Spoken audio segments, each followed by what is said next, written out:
On est toujours dans Colossiens pour tirer, encore une fois, les leçons. Et puis, j'aimerais poursuivre ce que j'ai commencé la semaine passée, toujours sur le principe suivant. Le juste vivra par la foi. Et la foi vient de ce qu'on entend et ce qu'on entend de la parole de Christ. Donc, c'est un principe qu'on entend souvent, mais en même temps, c'est comme ça qu'on apprend à marcher en lui. Merci beaucoup. Et le thème, finalement, si on doit apprendre à prier, eh bien, on doit apprendre à prier en son nom, par la foi. Et puis, c'est quelque chose qu'on peut demander au Seigneur. Parce qu'il nous dit que tout ce qu'on va demander en son nom et qui est conforme à sa volonté, croyez que vous l'avez. Et donc, si dans notre vie de prière, on n'a pas toujours des réponses, plutôt que de penser qu'on n'a pas mis assez de foi, qui est un faux concept, tu sais, des fois, on pense qu'il faut y croire plus, ou plus se le faire à croire, ou je ne sais pas trop. Là, en réalité, ce n'est pas du tout ça.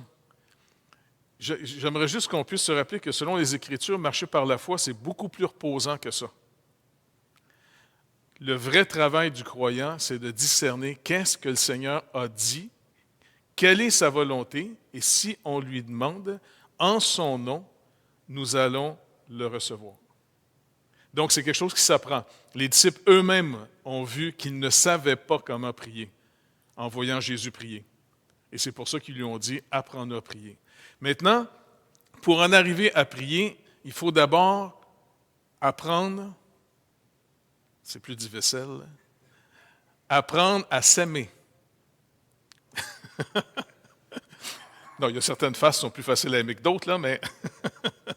Donc, le vrai commandement, la base que le Seigneur met dans cette nouvelle relation restaurée, il dit lui-même, « Je vous donne un commandement nouveau. » Vous vous rappelez? Dans l'Épître, pas l'Épître, mais dans l'Évangile de Jean. Jean nous rappelle que le nouveau commandement, c'est de s'aimer les uns les autres comme lui nous a aimés. Et il nous a aimés pour la gloire de Dieu. Ce n'est pas qu'il ne nous aimait pas personnellement, mais ce n'est pas d'abord qu'il nous a aimés personnellement pour après le faire pour la gloire de Dieu. Sa motivation, quand il s'est incarné, c'est qu'il est venu nous délivrer, il est venu nous racheter pour la gloire de Dieu. Il est venu, et lui-même a dit à ses disciples dans Jean 4, je pense que Jean a vraiment eu le temps dans toute une vie avec le Seigneur, c'est sûr, il faisait partie des 12, mais n'oubliez pas, c'est celui qui a écrit le dernier dans le Nouveau Testament. Il y a toute une vie après la résurrection sur comment maintenant on vit de cette nouvelle vie. Ce n'est pas que les autres étaient moins inspirés, ils étaient tous autant inspirés. Mais j'ai l'impression que ce que Jean nous dit dans son évangile et dans ses lettres, et aussi dans l'Apocalypse, c'est un angle différent. Chacun devait avoir quelque chose que le Seigneur lui a donné pour notre instruction. Paul est celui qui, on pourrait dire, le théologien. Vraiment le théologien, et surtout celui qui a démoli sans arrêt cette tentation que nous avons à croire dans ce qu'on fait plutôt que de croire dans ce qu'il, lui, Christ, a fait pour nous. Ça, là, c'est vraiment la tentation continuelle. Tandis que Jean a travaillé beaucoup plus le rapport sur s'aimer. Mais s'aimer, n'oubliez pas quand Jésus a enseigné, là, dans quelle langue, d'après vous, il a enseigné ses disciples pendant 3 ans, 3 ans et demi? En araméen. Et votre Nouveau Testament, les lettres de Pierre, de Jean, de Paul, Marc, Luc, ainsi de suite, ont été écrites dans quelle langue? Dans le grec. Donc, est-ce que vous réalisez que quand vous parlez une autre langue, il faut que vous trouviez des mots. Par exemple, est-ce que vous avez déjà essayé de dire une plaisanterie, tu sais, un joke, mot anglais? Tu sais, il y a des plaisanteries qu'on peut dire en français, mais si vous les traduisez, ils sont plus drôles pantoute. Donc, il faut que tu trouves des correspondants dans une autre langue qui va donner le sens du mot de ta langue. Fait que Jésus les enseigne en araméen. Et quand il leur parle de l'amour, dans l'Ancien Testament, en hébreu, il y avait des mots qui différenciaient. Par exemple, Ava, Dod. C'était des mots finalement qui différenciaient certains types, manières d'aimer. En araméen, je ne sais pas, je ne connais pas l'araméen, ça fait que je ne peux pas vous dire. Là. Mais il a fallu que les apôtres, comme l'apôtre Jean et l'apôtre, entre autres, Paul, trouvent finalement un mot qu'ils ont adapté au type d'amour dont le Seigneur nous commande de nous aimer. Et c'est agapé. Et chez les Grecs, il y avait différents mots. L'autre extrême dans les mots aimer, il y avait aussi éros. Vous vous rappelez, on en a parlé un petit peu. Mais même nous, en français, on a perdu. Notre langue s'appauvrit. Parce que dans les vieilles versions, on a souvent aimé de charité. C'est comme ça que Celsius Speak traduit finalement certains textes où il voit le mot agapé. Il le traduit toujours avec amour de charité. Et si on prend juste un texte qu'on va comprendre un peu plus à la fin du message, je pense, si je reste fidèle à mes notes, c'est, entre autres, on va le lire tout de suite, c'est dans Jean, la fameuse fois où Jésus, après sa résurrection, demande à Pierre, « Est-ce que tu m'aimes? » Vous vous rappelez?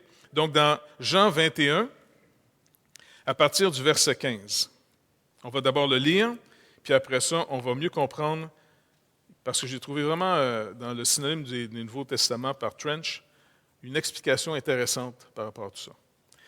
Il dit, donc, là c'est après la résurrection, ils ont mangé, après qu'ils eurent mangé, vous vous rappelez, là, ils étaient partis au lac, là, puis, en tout cas, bref, ils sont sur le bord de la plage, c'est ce qu'on aimerait tous être en ce moment.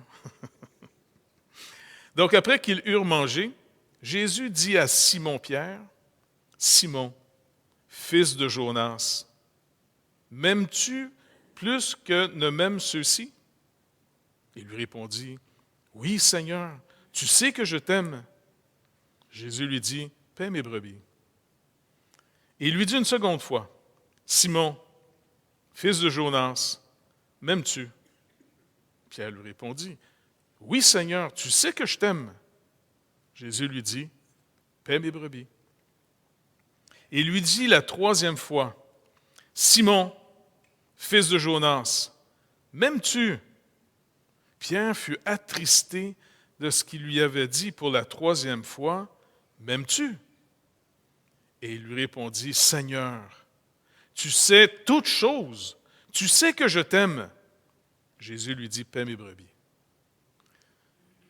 Si vous avez ma version, 1910, Louis II, eh bien, vous avez « M'aimes-tu, m'aimes-tu? » Mais dans le grec, il y a des nuances. C'est deux mots différents. On va revenir plus tard là-dessus, OK? Si on revient finalement dans Colossiens, pourquoi il faut apprendre à s'aimer par la foi? C'est pas une joke, là, parce que des fois, on me dit « Oui, oui, je t'aime, mais par la foi. » Des fois... C'est un vrai amour, OK? C'est un vrai amour. Mais on va voir, il est différent d'un amour qui est d'abord affectif, mais qui va produire une affection par après. Donc, j'aimerais qu'on revienne sur le texte où Paul dit aux Colossiens, je suis toujours au chapitre 1, verset 3, on va lire finalement la portion. « Nous rendons grâce à Dieu, le Père de notre Seigneur Jésus-Christ, et nous ne cessons de prier pour vous, ayant été informés de votre foi en Jésus-Christ et de votre charité pour tous les saints, à cause de l'espérance qui vous est réservée dans les cieux, et que la parole de la vérité, la parole de l'Évangile, vous a précédemment fait connaître. Il est au milieu de vous, il est dans le monde entier, il porte des fruits, il va grandissant, comme c'est aussi le cas parmi vous, depuis le jour où vous en avez entendu parler et connu la grâce de Dieu, conformément à la vérité, d'après les instructions que vous avez reçues d'Épaphras, notre bien-aimé compagnon de service, qui est pour vous un fidèle ministre de Christ, et qui nous a appris de quelle charité l'Esprit vous anime. Donc, on voit ici qu'il est capable de distinguer de quel amour de charité l'Esprit les anime. Et qu'est-ce qui est la cause de cet amour qu'ils ont les uns pour les autres? Bien, ça ne se trouve pas d'abord dans les personnes. Est-ce que vous vous rappelez dans le texte, qu'est-ce qui est à l'origine, qui cause cette affection, cet amour, cet agapé qu'ils ont les uns pour les autres? Oui, c'est vrai, c'est l'amour pour Jésus, mais dans le texte, l'espérance qui nous est réservée dans les cieux. Il faut voir plus que maintenant. Il faut réaliser que parce qu'on a cru, on est assemblés ensemble par le nom du Seigneur Jésus-Christ. On a cru en lui. Et à cause de ce qu'on a cru, selon les instructions reçues, et non pas à cause d'un programme qu'on est en train de suivre, parce que ça, c'est la tentation qu'on a de suivre un programme pour voir si on est assez bon, on va peut-être recevoir le prix à la fin. Ça, c'est l'esprit religieux. Dans le monde entier, quand l'être humain devient en contrôle de la religion, même chrétienne, qui la déforme, toutes les religions humaines ont tous quelque chose en commun. C'est toujours un programme et c'est les meilleurs seuls qui peuvent être sauvés. Certaines religions, tant que tu n'as pas réussi à atteindre la perfection, tu vas te réincarner. Tu vas te réincarner. Nous autres, on pense en Amérique, quand ils ont américanisé finalement le bouddhisme et puis l'hindouisme, tout ça, là, on pense que c'est une bonne chose, être réincarné. Non, dans leur religion, ce n'est pas une bonne chose, c'est que tu n'es pas encore assez parfait pour atteindre la fin du travail. Et le drame, c'est quand le christianisme est tombé dans les mains humaines et non selon les Écritures, eh bien, on en a fait aussi non seulement la foi, parce que honnêtement, ça s'enseigne même encore aujourd'hui. Des gens pensent que d'abord, tu vas recevoir, la porte va s'ouvrir par la foi. Si tu mets ta foi en Jésus-Christ, OK, tu rentres dans le programme. Tu n'es pas encore sauvé, tu fais rien qu'entrer dans le programme. Tu es admis au gym de la spiritualité. Et là, si tu es capable de tout accomplir les exercices, tout faire les œuvres dans le programme, alors là, tu seras sauvé, pas seulement par la foi, mais plus tes œuvres. Ça s'enseigne jusqu'à aujourd'hui, malgré toutes les réformes, de revenir au texte sans arrêt. Et pourquoi c'est si universellement partout? Parce que, honnêtement, c'est beaucoup plus facile de croire dans ce que vous voyez et malheureusement, c'est beaucoup plus facile de croire dans ce que vous faites que dans ce que Christ a fait pour nous. On est une communauté étrange. On est une communauté de sauvés par quelqu'un qui est invisible. Et en plus, on est aimé par quelqu'un qui est invisible. Et en plus, on est pardonné et sauvé dans un état qui n'a pas l'air évident qu'on est sauvé. Pas vrai? On est juste là ici, même avec nos masques, et puis, tu sais, déjà là. Et, honnêtement, notre vie, ici, comme toutes les vies humaines, s'en va vers la fin. Et si les gens nous demandent, oui, mais elle est où votre délivrance? Elle est où votre liberté? Il est où votre Dieu? Ben, c'est parce que tu ne peux pas le voir. Oui, mais tu te fais des accroires? Non, moi j'y crois. Oui, mais es-tu si libre que ça? En Jésus-Christ, je suis parfaitement libre, même si pour l'instant, je ne le sens pas pantoute. Et je suis entièrement pardonné, même si je ne me sens pas pardonné. Et je suis parfaitement, totalement aimé, même si je ne suis pas sûr s'il m'aime. J'ai l'impression que je ne suis pas si aimable que ça. Est-ce que vous vous rappelez que Jésus a dit que pour le suivre, il y a deux choses, deux conditions pour le suivre? Prendre sa croix. Ça, c'est d'accepter la condamnation qui est déclarée par Dieu, par la foi. Vous ne pouvez pas sentir votre condamnation. Ça ne se sent pas, notre condamnation. Trop souvent, on regarde à nos péchés personnels pour voir notre condamnation. Mais avez-vous remarqué qu'il y a des gens qui ont des péchés plus évidents que d'autres? Puis il y a des gens qui ont des péchés plus à la mode que d'autres. Il y a des péchés socialement acceptés dans certaines cultures et condamnés dans d'autres cultures. Ce n'est pas mes péchés qui sont la mesure de ma condamnation. Parce qu'il y a des gens qui se trouvent très gentils, très beaux, très aimables. Et puis quand vous leur dites, non, non, tu es entièrement perdu. Tu es totalement, tu sais, quand une expression théologique, l'homme est totalement dépravé. Il est séparé de Dieu. Les gens disent, ben non, ça c'est exagéré. Voyons, il y a du bon dans l'homme, il y a plein de bonnes choses. Et la Bible nous dit qu'il n'y a rien de bon. Vous avez le choix de croire ce que vous sentez et ce que vous voyez, ce qui est beaucoup plus facile à croire, pas vrai? Vous avez déjà vu des bonnes personnes? Peut-être quand vous vous regardez le matin, dans le miroir. Voyons donc, il y a du bon monde, ça, D'autres vont saluer le matin, puis ils se regardent dans le miroir et disent, ah, c'est vrai que le monde est perdu, regarde-moi ça.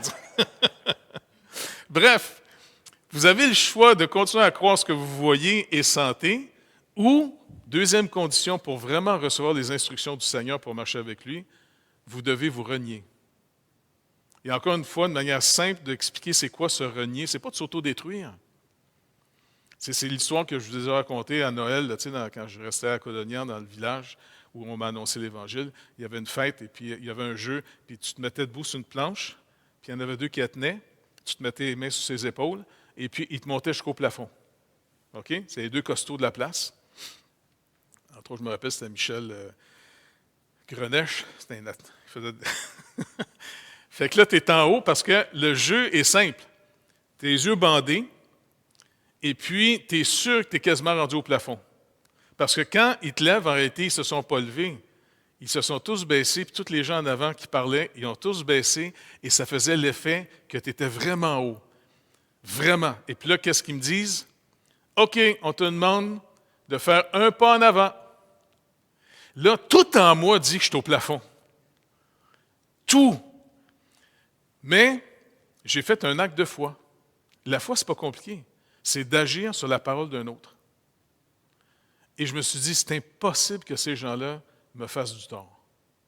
J'avais tellement confiance en eux autres. Tu sais, ils m'avaient annoncé l'Évangile. Puis quand tu es jeune chrétien, c'est le fun, tu es encore naïf. Avec le temps, tu apprends à aimer beaucoup plus par la foi. Mais anyway. Et puis, là, je suis là, c'est impossible qu'ils veulent me faire du tort. Et sur la parole, ils m'ont dit, OK, si tu as confiance en nous autres, fais un pas en avant. Et je fais un pas en avant, et je suis carrément sur le plancher. C'est ça, se renier. C'est pas plus compliqué que ça. Où tu vis en te croyant, et n'oubliez pas, les effets de cette vie sont très persuasifs. Ça nous donne l'impression que ça, c'est vraiment vrai, parce qu'en dehors de faire confiance à quelqu'un de digne de confiance, je n'ai jamais connu autre chose que ça, que cette vie. Alors, eux sont en train de s'aimer sur une autre base. Parce que regardez avant comment ils s'aimaient, juste un peu plus loin dans la même épître.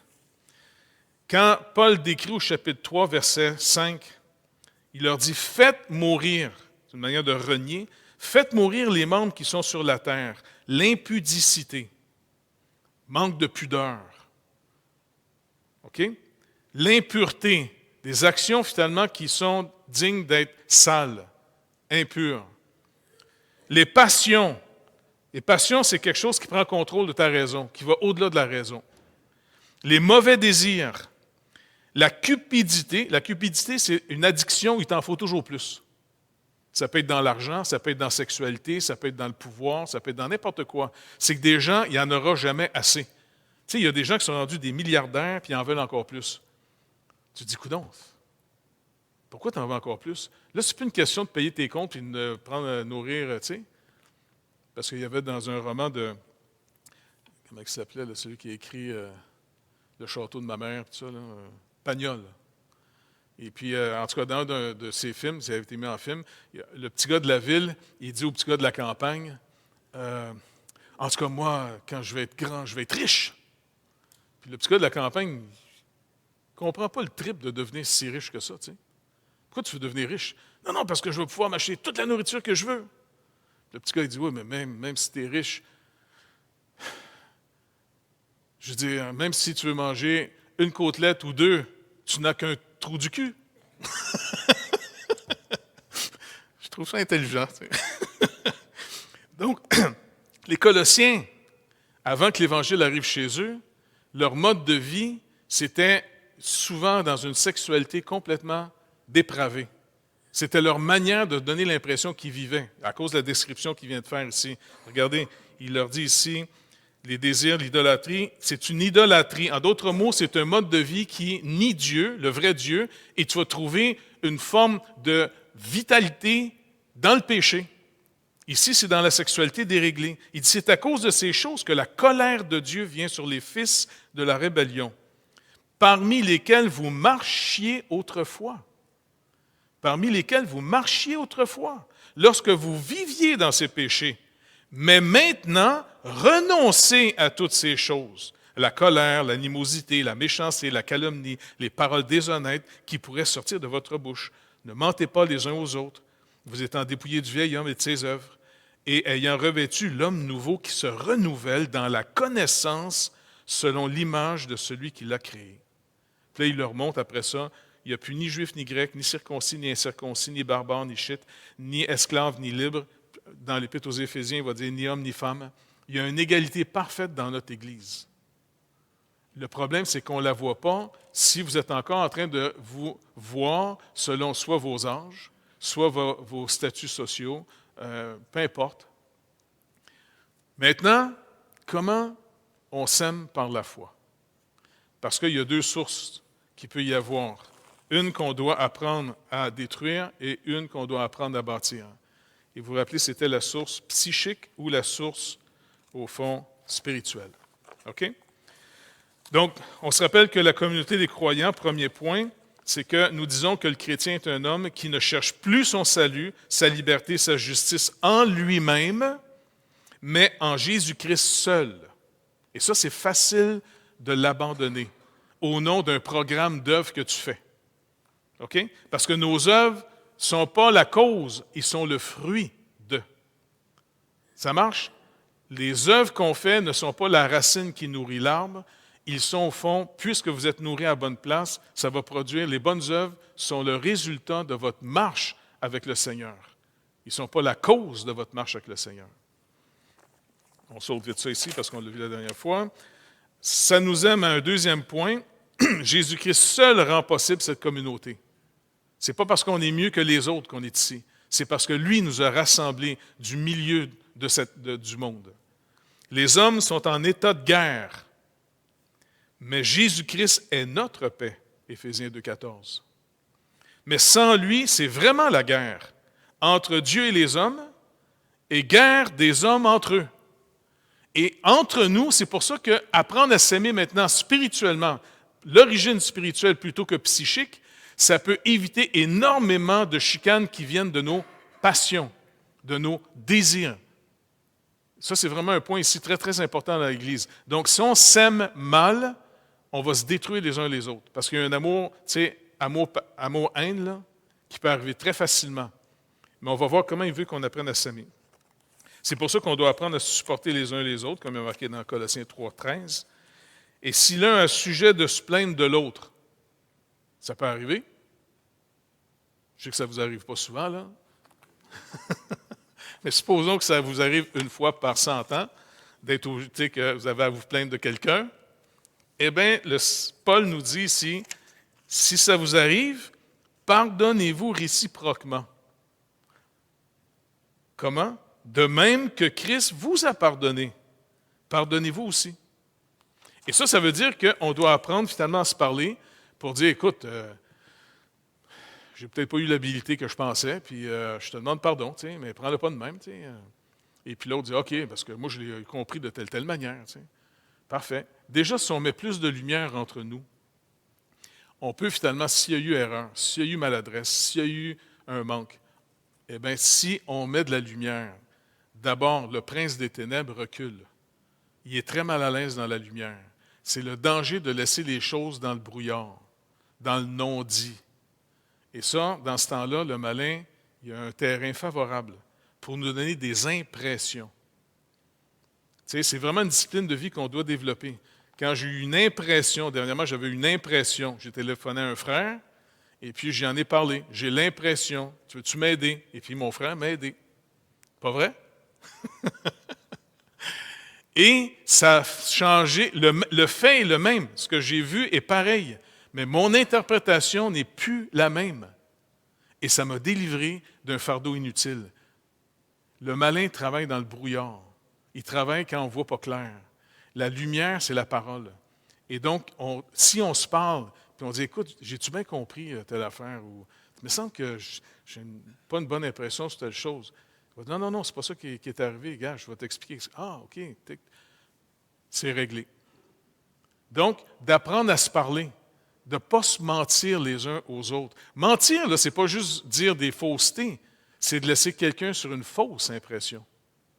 Et on doit s'aider ensemble parce qu'on n'a pas à combattre contre la chair et le sang. Il ne faut jamais oublier qu'il y a des principautés qui veillent. Il dit, le malin, il rôde comme un lion, il cherche qui va pouvoir dévorer.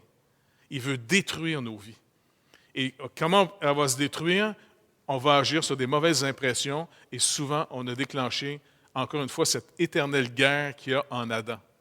Et pas juste entre les hommes et Dieu, la guerre. Bonhoeffer nous rappelle qu'elle est entre nous.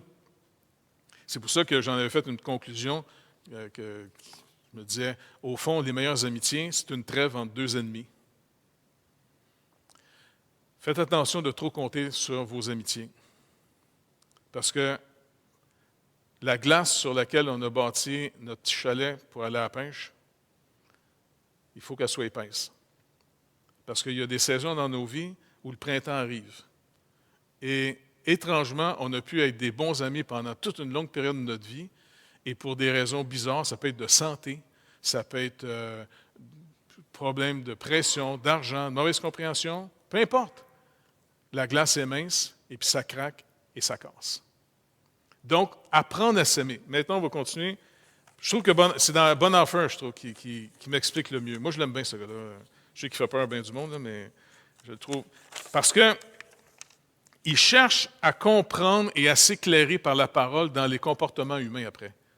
Donc, il dit, OK, s'il y a un commandement de s'aimer, ça ne doit pas être au niveau des émotions. Tu ne peux pas commander quelqu'un d'avoir des émotions. Les émotions sont une réponse. Alors, si le Seigneur nous commande d'avoir de l'amour les uns pour les autres, ça ne doit pas être nécessairement d'abord un amour émotif. C'est un amour raisonnable. C'est un amour de raison. On va voir ça un peu plus loin. Donc, il dit ici, de même, il dit qu'un amour du prochain d'ordre purement psychique, regardez bien, et puis Bonhoeffer nous cite un passage de l'apôtre Paul qui est très troublant, qu'on lit toujours dans les mariages, là, puis ça n'a aucun rapport, mais c'est pas grave, ça fait toujours beau, là. 1 Corinthiens 13. Hein? Il dit, il y a de même un amour du prochain d'ordre purement psychique, capable de sacrifices les plus inouïs.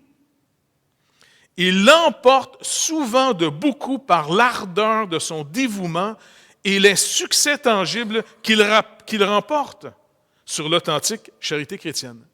L'amour psychique peut être bien plus impressionnant, bien plus beau que l'amour spirituel. Bonhoeffer continue en disant, en outre, cet amour psychique, il use, il subjugue.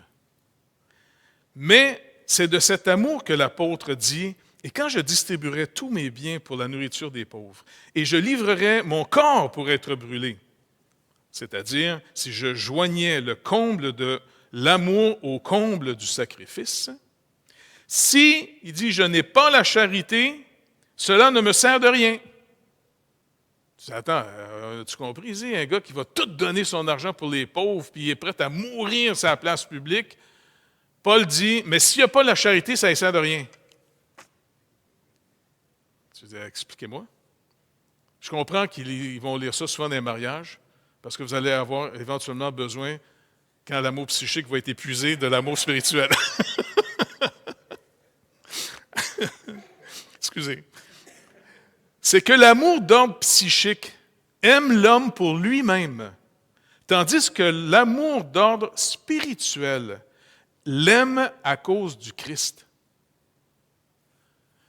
Est-ce qu'un jour, vous avez déjà... Moi, en tout cas, ça va sûrement arriver, là. Tu sais, c'est sûr, j'ai marié ma femme parce qu'elle est belle. Ça aide, hein?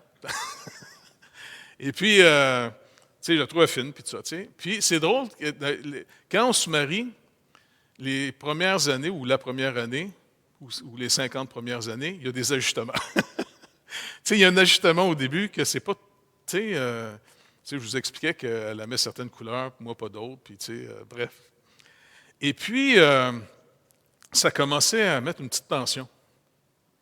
Puis en plus, il y a des amis, supposément des amis, qui ont aidé aussi pour que notre relation ait encore moins bien. Non, non, non, Jeff, il n'est pas pasteur, pas en tout. Et puis, puis il y a un gars qui voulait pogner le contrôle de l'Église, fait qu'il m'a disqualifié, il me traitait d'incompétent, pas bon, tu sais. Puis elle l'a cru au début.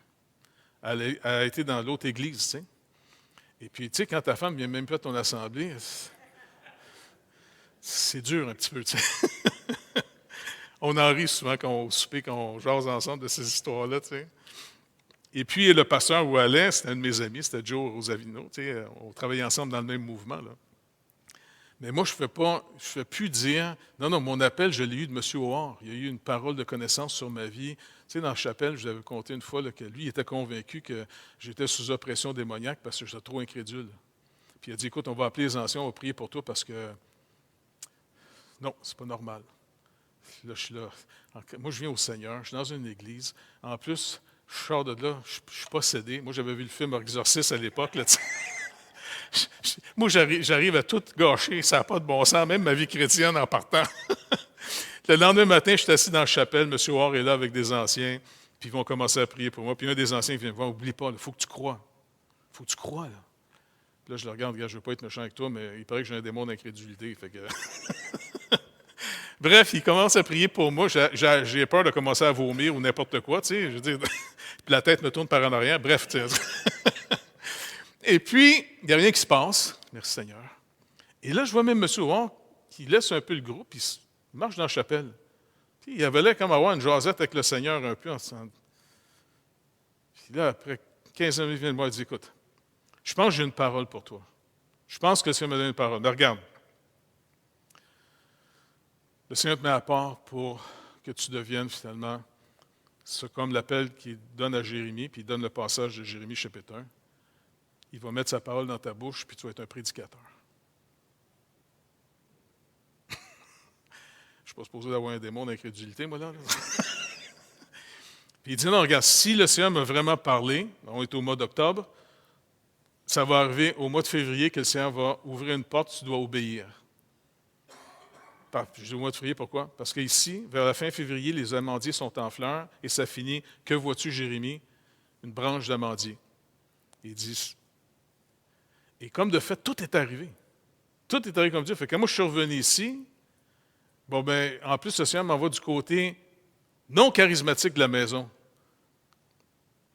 Et puis, le gars qui voulait prendre contrôle de l'Église, du groupe que j'avais parti, ben lui, il disait qu'il avait des études bibliques, puis il dit non, Jeff n'en a pas, puis tu sais, la guerre est jamais bien loin. Même avec deux personnes qui s'aiment beaucoup, ma femme, je l'aimais. Mais on peut être divisés les uns contre les autres très facilement. Le malin rôde pour nous détruire. Et finalement, je ne pouvais pas commencer à revendiquer que non, non, je t'appelais, j'ai eu une parole de connaissance par M. O'Hare, mais quand tu es du côté qui ne croit pas aux paroles de connaissance, tu sais, il y a un côté de la maison, finalement, qui ne croit pas du tout que le Saint-Esprit parle encore aujourd'hui, là, tu sais. Il reste juste un livre, et puis ça s'arrête là, puis... En passant, c'est vrai que le Saint-Esprit n'ajoutera jamais quelque chose à la révélation. Mais comment on discerne si quelqu'un est appelé? Comment on discerne la volonté de Dieu? Il faut que le Seigneur nous révèle quelque chose de concret. Mais là, je suis du côté de la maison qui ne croit pas à ça du tout. Je suis du côté baptiste. C'est là qu'il m'envoie travailler. Puis là, je me sens comme trompé par le Seigneur en disant, écoute, je ne peux pas me défendre. Je ne peux même pas me défendre auprès de ma femme. Et qu'est-ce qui te reste? Si tu es dans un amour psychique, si tu es dans un amour qui veut, au fond, investir dans la relation des gens pour contrôler la relation, pour contrôler les activités, on veut tous un peu de ça, pas vrai? Eh bien, finalement, ça, c'est psychique. Parce que là, on subjugue. Là, on contrôle. Puis c'est peut-être souvent au nom du bien, tu sais. Mais je suis devant, finalement, les faits, je suis complètement découragé. Puis je dis, écoute, Seigneur, à moins que toi-même, tu le dises, moi, je ne me battrai pas là-dessus. De toute façon, les faits que j'ai pour avoir supposément un appel de ta part, eh bien, la manière que tu l'as fait, c'est pas cru de ce côté-là de la maison. Ça fait que, à moins que tu te lèves, moi je suis fini. Là. Puis il n'y a pas juste le mystère qui est fini. Mon mariage est fini. Et le Seigneur, quand il appelle, il justifie. Et quand il justifie, il glorifie. Et le Seigneur a tout arrangé, puis au bout finalement de quelques mois, eh bien, non seulement finalement c'est restauré, mais en plus je suis ordonné par un mouvement qui m'accusait que je n'avais pas assez de formation. J'ai passé leur examen, j'ai tout passé. Et puis sur les 5 candidats, il y en a juste 2 qui ont été choisis, dont moi et un autre. Et puis j'ai été ordonné par le gars que tout le monde croyait, le fameux pasteur Stevens, et qui c'est qui était assis dans toute l'assemblée devant cette grande ordination que j'ai eue, tous mes ennemis, dont ma femme, fait qu'ils ont dû dire, ben OK, il est appelé de bon. Donc, tout ça nous montre que finalement, si tu restes au niveau psychique, tu vas rentrer dans des chicanes. Bonhoeffer continue en disant ici, l'amour d'ordre psychique est amené à chercher un contact direct avec l'être aimé, sans respecter sa liberté. Il faut au contraire toujours qu'il le considère comme son bien, comme une proie à gagner par tous les moyens. Il se veut irrésistible, en un mot, il veut dominer. Un tel amour fait peu de cas de la vérité. Il la relativise, parce que rien, pas même la vérité, ne doit mettre sa présence gênante entre lui et l'être aimé. L'amour psychique est une convoitise et non un service. Il convoite le prochain, sa compagnie, son amour. Il est convoitise là même où il se donne toutes les apparences d'un service. Ces 2 ordres d'amour, l'amour spirituel et l'amour d'ordre psychique, se distinguent sur 2 points qui, en somme, n'en sont qu'un. D'abord, l'amour psychique ne peut supporter qu'au nom de la vraie communauté, celle que Christ produit entre nous autres, la fausse communauté, celle qu'on aimerait nous produire plutôt, puis dans ce temps-là, on exclut des gens parce qu'ils ne fêtent pas dans notre nouvelle Église qu'on veut faire, la fausse communauté qui l'engendre soit détruite. Et ensuite, il est incapable d'aimer son ennemi. Si c'est émotivement que je dois finalement aimer les gens, imagine-toi quand j'entends que le Seigneur veut que j'aime mon ennemi. C'est sûr que psychiquement, on ne peut pas aimer son ennemi. Il est incapable d'aimer son ennemi, c'est-à-dire celui qui ose lui tenir tête avec obstination. Ce double fait provient de la même cause. L'amour psychique est essentiellement convoitise, et ce qu'il désire, c'est une communauté à sa mesure. Tant que ce qu'il trouve le satisfait dans l'Église, il refuse de capituler. Même quand il va de la vérité ou de la vraie charité. Mais dès qu'il ne rencontre plus rien qui puisse alimenter sa convoitise, il est au bout de ses moyens. En réalité, il est dans le champ de l'ennemi. À ce point, il tourne très vite à la haine, au mépris et à la calomnie. C'est précisément ici qu'entre en scène l'amour d'ordre spirituel, dont le propre est de servir et non de convoiter. À son contact, l'amour purement psychique se change en haine. Car le propre de l'amour psychique est de chercher son but en soi-même et de devenir une idole qui exige l'adoration et la soumission totale. Il est incapable de vouer ses soins et son intérêt à autre chose qu'à lui-même. L'amour qui a sa source en Jésus-Christ, au contraire, le sert lui seul et il sait qu'il n'a pas de voie d'accès direct vers son prochain. Le Christ se tient entre moi et le prochain. Qu'est-ce que l'amour du prochain? Je ne le sais pas tant en partant d'abord, je ne le sais pas. C'est ça qui est trippant. Ce n'est pas une émotion, ce n'est pas un désir, parce que le désir, c'est souvent de posséder. Il dit, en partant d'abord, un concept général, l'amour naît d'une nostalgie intérieure. Pour le Christ, un tel sentiment peut au contraire n'être précisément qu'une forme de haine et de l'égoïsme le plus nuisible. C'est fou, hein? Mais le Christ seul qui me le dit dans sa parole, lui me dit, à l'encontre de mes idées et convictions personnelles, comment je puis aimer mon frère en vérité? C'est pourquoi l'amour spirituel n'accepte d'être lié qu'à la parole de son Seigneur. Le Christ peut, au nom de la charité et de sa vérité, exiger que je maintienne ou que je rompe tel lien qui m'unit à d'autres. Et dans les deux cas, je dois obéir en dépit de toutes les protestations de mon cœur. L'amour spirituel s'étend aussi aux ennemis, car il veut servir et non asservir. Et ce n'est pas de l'homme, ami ou ennemi, qu'il tire son existence, mais du Christ et de sa parole. Et donc, ça nous montre ici, c'est pour ça qu'entre moi et mon frère, ma sœur, il y a Christ. Et là, je vais vous montrer finalement pourquoi Pierre il est déçu. Regardez bien. Puis là, on va. C'est Trench qui donne ça ici dans son. C'est un synonyme du Nouveau Testament, là. Il dit dans presque tous les passages du Nouveau Testament, la Vulgate au moyen de Diligio et de Amo a conservé et marqué la distinction que, dans l'un et l'autre cas, nos traductions négligent forcément. Malheureusement, nos traductions souvent affaiblissent le sens original. Il est surtout à regretter que dans Jean 21, versets 15 à 17, qu'on a lu tout à l'heure, nous n'ayons pas pu la reproduire, car l'emploi alternatif des deux mots y est singulièrement instructif. Et si nous voulons tirer du texte toute sa signification, nous ne devrons pas le laisser passer inaperçu.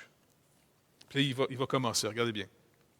Dans ce triple « m'aimes-tu » que le Seigneur ressuscité adresse à Pierre, il lui demande d'abord « agapas mais » m'aimes-tu?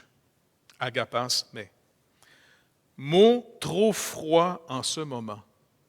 Ça, c'est le point que j'aimerais qu'on puisse retenir. C'est un mot trop froid, trop vidé d'émotion. Agapas mais, m'aimes-tu? Mot trop froid en ce moment, alors que toutes les pulsions du cœur de l'apôtre, repentant, sont les indices d'une sérieuse affection pour son Seigneur. Mot qui n'exprime pas assez la chaleur de l'âme de Pierre pour Jésus. À part la question qui en elle-même attriste et blesse l'apôtre, verset 17, une nouvelle douleur s'y ajoute par la forme que prend cette question, car elle a l'air de placer l'apôtre à une distance comparativement éloignée de son Seigneur et de l'y tenir. Ou du moins, elle ne lui permet pas de s'approcher si près de lui qu'il le voudrait bien. Aussi, dans sa réponse, Pierre substitue à agapao, donc agapé, le mot qui indique un amour plus personnel. Philosé, tu sais que je t'aime, t'es mon ami, j'ai de l'affection pour toi. Il trouve que Jésus est trop froid à son égard. Et Pierre dit, non, tu sais que je t'aime. Personnel, philo, c'est. Tu sais que je t'aime. J'ai de l'affection pour toi.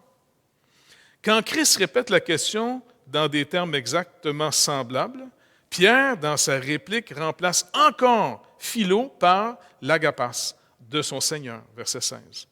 Mais enfin, Pierre a vaincu. Ça, c'est intéressant ici.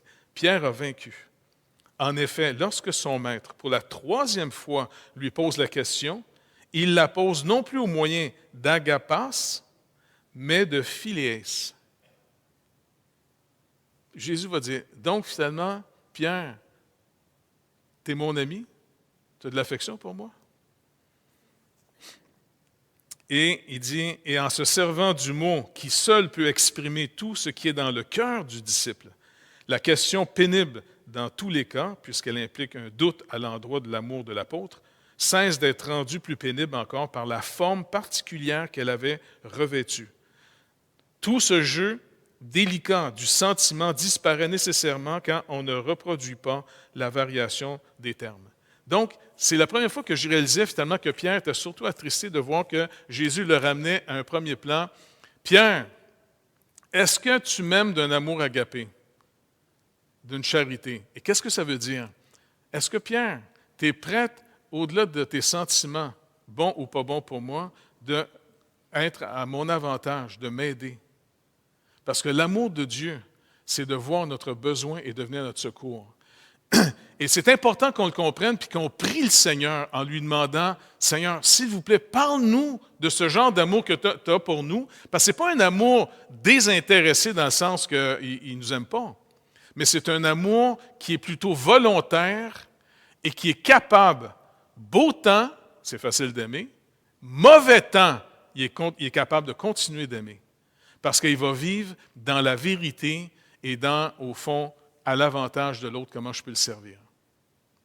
Contrairement à l'amour psychique, qui est beaucoup plus « t'es à moi ». Et combien de gens sont prêts à détruire ce qui est à eux si jamais ils le perdent? Avez-vous juste pensé, la jalousie. Pensez à ce sentiment d'être jaloux. Il y a des hommes ou des femmes qui sont prêts à tuer au nom de leur jalousie ou de carrément ruiner et détruire la personne dont ils sont devenus jaloux. Parce qu'ils vont dire, non, je t'aime trop, et si je te perds, moi te tuer. Bien, il faut être malade mental, c'est bon, un peu. Il l'aime tellement qu'il est prêt à la tuer. Ce n'est pas un amour que Dieu veut qu'on s'aime. Parce que ça, c'est un amour qui subjugue, qui contrôle, qui est carrément de source démoniaque. Alors, c'est pour ça que le Seigneur nous demande d'avoir un amour sobre. Avez-vous remarqué qu'un mariage que Dieu nous demande d'honorer, il dit que les mariages soient honorés. Le mariage doit être honoré. Pourquoi il y a une différence entre un mariage et du concubinage? Le mariage, c'est une alliance. Le concubinage, c'est, hey, gars, on ne se cassera pas la tête. Tant qu'on est bien ensemble, on reste ensemble. Quand on ne sera plus bien, on va arrêter. On va être honnête. Ils pensent qu'au nom des émotions, ils sont plus honnêtes que les gens qui, même si le côté, finalement, affectif peut être affecté, l'engagement de prendre soin de l'autre, d'aimer l'autre, mais aimer l'autre volontairement, c'est l'amour que Christ nous a donné comme commandement. Et c'est pour ça qu'il peut même nous faire aller plus loin, dire, est-ce que tu es prêt à aimer celui qui t'a blessé? D'après vous, sur quelle base on peut pardonner quelqu'un qui nous a fait du tort, qui revient vers nous en disant, je te demande pardon, je t'ai vraiment fait du tort? On ne peut pas nécessairement toujours avoir les émotions. Même à la limite, des fois, il faut aller contre les émotions négatives qu'on a. Mais on peut, sur la base de sa parole. Et maintenant, pour que ça nous encourage, OK, regardez bien. Ce n'est pas un programme que si vous le faites assez, vous allez mériter que Dieu vous bénisse. Ça, c'est la sanctification par la loi. Ce n'est pas de ça qu'on parle. Maintenant, quel est l'avantage que le Seigneur nous adresse ici? Il nous demande d'abord, compte pas sur tes émotions. Maintenant, fais ce que je te demande, car entre moi et ton frère, entre moi et ta sœur, entre moi et la personne, le Seigneur dit, je suis entre vous deux. Et quand tu réalises, par exemple, que la personne à qui tu parles, Dieu dit dans sa parole, Dieu a tant aimé le monde qu'il a donné son Fils unique. Dieu aime tant cette personne-là qu'il a donné Jésus-Christ pour son salut. Est-ce que vous réalisez maintenant de quel genre d'amour on s'aime dans l'Église? C'est quand on se regarde, là, il faut faire attention. Qu'est-ce qui me motive? Le côté psychique cherche toujours son avantage là-dedans. Qu'est-ce qui me motive? Quel avantage j'ai, moi, là? Le Seigneur va dire, cherche pas ton avantage. Cherche son avantage. Parce que, regarde bien, j'ai donné ma vie. Quand il nous appelle finalement dans le ministère, comme Paul le dit aux anciens finalement de l'Église d'Éphèse, il les a rencontrés à Milet, il dit, c'est la dernière fois qu'on se voit, et puis là, je ne vous oublie pas, maintenant, je vous confie ces gens-là que le Christ a payé de son propre sang. Maintenant, vous devez les aimer comme Christ les a aimés. Vous devez les protéger des loups à l'extérieur qui vont essayer de les détruire et des faux enseignants de l'intérieur qui vont essayer d'arriver. Vous devez carrément vivre pour ces gens-là à leur avantage, pour qu'ils puissent grandir spirituellement. Vous devez les protéger. Donc, ce n'est pas une question d'émotion. Mais pour ceux qui veulent avoir des émotions, faites-vous-en pas. Dans l'œuvre de Dieu après, en marchant ensemble sur la base du Seigneur, il va se produire une affection. On a développé des amitiés ensemble. Pas vrai? Certains d'entre nous, on a développé des amitiés. Ça ne veut pas dire qu'on doit favoriser les amis. Les amitiés sont le résultat d'un attachement qui s'est fait sur la base où Christ nous a appelés. Maintenant, quand tu veux obéir à la parole de Dieu, voyez-le plutôt comme un rendez-vous que le Seigneur nous donne avec lui. Ça, c'est beaucoup plus motivant. Tu sais, supposons que tu dois aller puis voir comment on peut restaurer une relation ou comment tu dois aller plus loin dans ton mariage, dans les relations de travail ou peu importe. Le Seigneur te dit, va vers la personne en mon nom. Savez-vous qu'est-ce que le Seigneur vous dit dans ce temps-là? Je te fixe un rendez-vous. Viens me rencontrer avec cette personne. Si tu viens vers elle puis que tu vas faire attention pour voir en l'écoutant, en voyant c'est quoi, comment tu peux l'aider, tu sais, comment tu peux la comprendre, là. Et puis tu vas prier. Beaucoup de gens ne savent pas intercéder parce qu'ils ne voient pas d'intérêt à intercéder pour les autres parce qu'ils sont juste au niveau de l'amour psychique, ils sont juste dans des amours où est-ce qu'ils prennent quelque chose de ça. Mais pour devenir un intercesseur, qui est une forme de maturité dans la prière, les gens qui ont de la maturité, c'est des intercesseurs. Parce qu'ils sont détachés d'eux, pas en destruction d'eux-mêmes. Ils ont découvert que les rendez-vous avec le Seigneur, ils sont vers ton frère, ta sœur. Et ça, c'est vraiment fascinant. Quand le Seigneur te montre qu'il aime cette personne-là, il l'a aimée pas parce qu'elle était aimable. Christ n'est pas mort pour nous autres parce qu'on était plus aimables que les autres, pas vrai? En tout cas, si vous n'êtes pas convaincus, c'est une question de temps, vous allez voir. Il nous a aimés parce qu'il y avait entre nous et lui, quand il s'est incarné, il y avait le Père. Je suis venu faire la volonté de mon Père. Devinez qui nous a aimés, c'est Dieu. Mais le Seigneur va être même encore plus précis. Jésus nous aime, mais il aime beaucoup plus son Père que nous.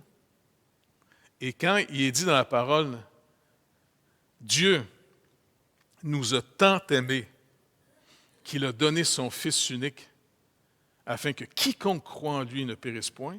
Est-ce que vous vous rappelez ici comment vous êtes obligé de définir la personne qui est appelée Dieu? Dans les trois personnes de la Trinité, c'est qui?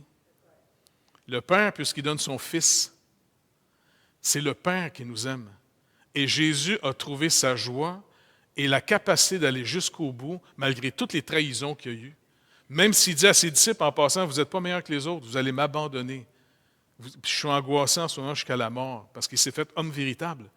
Et il sait que ses disciples n'auront pas la capacité de le suivre, ils vont tous l'abandonner, Pierre va le renier. Mais pourquoi il n'haït pas Pierre de ce qu'il va le renier?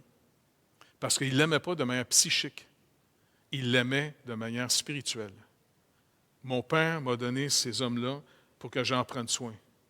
Et j'en ai perdu aucun d'eux, sinon celui qui est le fils de la perdition, selon les Écritures.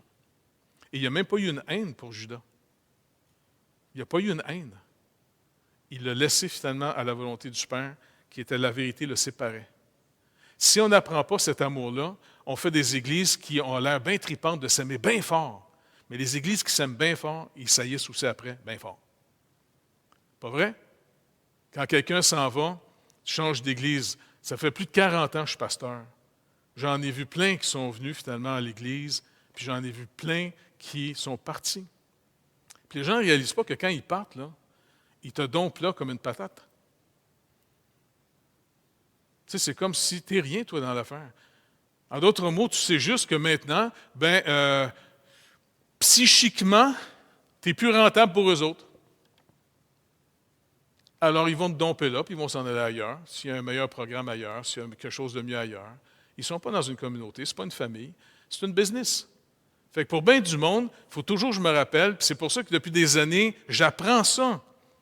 Tu sais, comment pas venir, parce que je connais beaucoup de mes confrères qui sont devenus tellement amers qu'à un moment donné, ils ont complètement abandonné l'œuvre, ils ne pouvaient plus sentir l'Église, ils n'étaient plus capables. Ça les a trop détruits intérieurement, d'avoir eu des relations trop intenses, d'amour, entre guillemets. « Hey, t'es le meilleur, on t'aime au bout, on t'aime, moi. » Ah, on t'haït, t'es méchant, t'es ci, t'es là. Tiens, tu pars de chaud-froid. À un moment donné, là, c'est des plans, tu viens de fou bien raide là-dedans. Et le seul moyen, c'est comme si le Seigneur m'apprenait tout le temps, attache-toi à personne. Ah non, mais c'est pas manquer d'amour, ça? Non.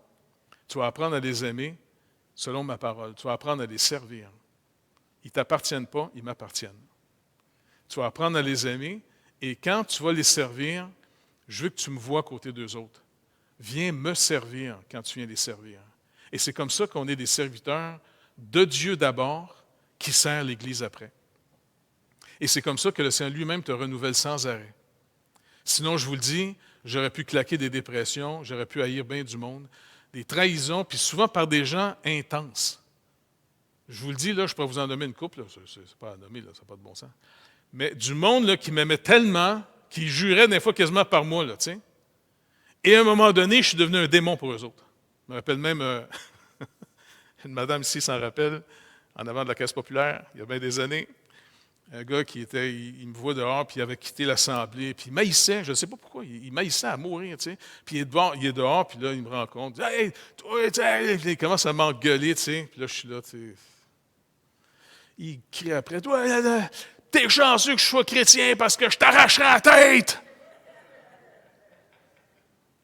Là, je me dis, ah, Seigneur, si c'est ça être chrétien, c'est pas reposant par doute. Il y avait une madame qui était dans la Caisse populaire quand... Mais toutes ces choses-là, ils sont à relais. Ça n'arrêtera pas. Mais qu'est-ce qui cause finalement que j'aime toujours l'Assemblée? C'est pas parce qu'on est du monde spectaculaire. C'est parce que le Seigneur dit, gars, ça, c'est ceux que j'ai rachetés. Et puis, n'oublie pas, je suis votre paix. Vous n'êtes pas capable de produire par vous-même cette paix. Vous êtes trop fragile. C'est une question de circonstance. Ça va péter n'importe quand. La preuve, même des mariages que des gens se sont aimés toute une vie, ça peut éclater n'importe quand. On est fragile à ce point-là. Donc, méfions-nous du côté psychique de nos vies. Demandons au Seigneur. Il faut lui demander. Apprends-nous à marcher avec toi parce que c'est comme étrange pour nous autres d'apprendre à s'aimer. C'est ton commandement en plus. Tu ne veux pas qu'on s'aime de manière psychique, tu ne veux pas que ça soit éros, tu veux que ça soit agapé. Tu l'as dit toi-même, Seigneur. Tes apôtres ont cherché un mot chez les Grecs qui est le plus correspondant au type d'amour que tu veux qu'on ait les uns pour les autres. Et tu veux qu'on t'aime comme toi tu nous as aimés. Dieu nous a d'abord aimés pour notre avantage, pas parce qu'il y avait un gain pour lui là-dedans. Et c'est pour ça qu'il faut apprendre à s'aimer de cet amour-là que seul le Saint-Esprit peut produire en montrant Jésus-Christ à côté de la personne. C'est à cause du Seigneur qu'on apprend à s'aimer. Puis même si ça tourne mal, c'est pas grave. On remet ça au Seigneur. C'est comme si elle dit, non, ça m'appartient. Tu sais, des fois, tu vas être obligé de couper une relation. C'est vrai, c'est malheureux. Mais venge-toi pas. Ne te venge pas. Laisse à moi la colère et à moi la vengeance, dit le Seigneur. Donc, ne te venge pas. Remets-moi ça. Et le Seigneur s'en charge, car on est ses enfants. Puis ça me rappelle une leçon que mon père et ma mère me disaient quand j'étais petit, parce que c'était moi le plus vieux de la famille, puis quand ils sortaient, c'est moi qui gardais les trois autres, là, tu sais. Mon père dit, t'es le responsable, hein? Puis, tu sais, dans ce temps-là, il n'y a pas de cellulaire, tu sais, fait que tu ne peux pas appeler, fait que tu attendais que ton père vienne. Il dit, tu vas protéger tout le monde, arrange-toi qu'il n'y a pas de folie, là, ici, hein? OK, pas. Mais tu n'as pas le droit d'y toucher! Ça m'aurait trop tenté des fois d'avoir fait de l'imposition des mains. J'avais pas le droit. Il dit, non, ça m'appartient. Quand je reviens, tu m'en parleras, qu'est-ce qui est arrivé. C'était lui seul qui avait le droit de correction sur nos vies dans la famille. Moi, en tant que frère, je n'avais pas le droit de frapper mon frère. Tu sais, quelquefois, on s'est frappé, mais c'est pas grave. C'est par amour. Mais on doit apprendre. C'est pour ça qu'il faut le demander au Seigneur. C'est l'amour sur lequel il nous a sauvés. Et cet amour-là, il n'est pas peur que ça va rester froid. Au contraire, ça va produire, comme il est marqué ici, à cause de l'espérance qu'on a, ça va produire un amour fraternel. Ça va produire un amour fraternel. Et ça va nous garder de faire des abus les uns contre les autres. Et parce qu'on est d'une même famille, et puis même la mort ne nous séparera pas. On se connaît pour toujours et on s'en va vivre avec le Seigneur et dans sa nouvelle création où là va habiter la justice pour toujours. Entre-temps, pendant qu'on marche ici et qu'on finit une création, parce qu'on est invité à une nouvelle création, soyons conscients que l'ancienne création n'a pas de rapport. Méfions-nous du côté psychique. Parce que les gens qui aiment trop de cette manière-là vont trop aimer et un jour, ils vont trop haïr. Et le Seigneur veut qu'on reste sobre. Et la seule manière d'être motivé pour développer de la vie de prière et d'intercession, c'est de réaliser que sans lui, on n'aurait pas la paix ensemble. Mais à cause de lui, il y a une paix qui peut grandir. Donc, c'est pour ça qu'on va toujours le voir pour que nos relations se développent ensemble. On ne va pas directement aux gens. Ça va? On remet ça au Seigneur? Fait que Seigneur, tu as raison, sans toi, on ne peut rien faire. Mais par contre, Paul nous a rappelé, mais par celui qui nous a aimés, on peut faire tout ce que tu nous demandes. Seigneur Jésus, tu ne nous as pas laissé avec ce commandement. Ce n'est pas une suggestion que tu as dit. Il dit, voici mon commandement nouveau. Et Jean lui-même le reprend dans sa première lettre. Il nous explique cet amour que tu as d'abord eu pour nous. Et là, on comprend mieux aujourd'hui que tu as un amour parfait pour nous. Cet amour-là voit vraiment à ce qu'on soit sauvé. Et tu veux qu'on ait cet amour-là aussi pour les gens dans le monde. On n'est pas là pour les juger, on est là pour leur annoncer une bonne nouvelle, car tu es venu sauver ce qui était perdu. Et qu'en sauvant, tu donnes gratuitement la vie éternelle. Tu ne la fais pas payer, tu ne la fais pas mériter. Au contraire, tu veux qu'on vienne en disant, oui, tu as raison, je suis perdu, je n'atteins pas le but. Pour après entendre, Seigneur Dieu, le plus beau, la plus belle parole, t'es pardonné. T'es pardonné parce que mon Fils unique a pris ta chair et ton sang, il s'est incarné et il en est mort dans la colère de Dieu d'une juste justice qu'on devait mériter. Seigneur, maintenant que tu es ressuscité et qu'on est ton corps, on a été racheté par toi. Seigneur, tu nous as accordé ton esprit afin qu'il nous guide et nous dirige dans toute la vérité. Seigneur, s'il vous plaît, cette vérité de ton amour, afin que ça développe au milieu de nous des relations saines, stables, capables, beau temps, mauvais temps, de poursuivre dans la vérité et non pas dans les émotions, afin qu'on soit bons les uns pour les autres, qu'on soit bons comme tu as été bon pour nous, parce que tu nous dis, recevez-vous comme Christ vous a reçu. Pardonnez-vous comme Christ vous a pardonné. Alors, s'il vous plaît, Seigneur, rappelle-nous que tu es toujours entre nous et notre frère, entre nous et notre sœur, tout le temps. Et Seigneur Dieu, ça va faire de nous des gens beaucoup plus stables, beaucoup plus. Peut-être qu'on va être moins impressionnants. Les gens, comme tu le dis dans 1 Corinthiens 13, de manière psychique, il y en a qui ont été bien plus impressionnants. Mais autant ils ont qu'ils ont aimé, qu'ils ont haï, puis du jour au lendemain, ils sont tombés dans le mensonge, la calomnie, puis ils ont vraiment été dangereux. Seigneur, s'il vous plaît, garde-nous de ce côté psychique de nos êtres. Et on veut être rempli de ton esprit et marcher dans ta volonté, Seigneur. C'est vraiment notre désir. C'est notre supplication. Et on te remercie parce que si on te demande quelque chose selon ta volonté, tu dis, on va l'avoir. Alors merci qu'on va marcher selon ta volonté. On va marcher rempli de ton esprit. On va marcher, Seigneur Dieu, dans la foi. Notre relation doit être une relation de foi envers toi et non pas de désir les uns envers les autres. Merci, Père, dans le précieux nom de Jésus. Amen. Bonne semaine, tout le monde.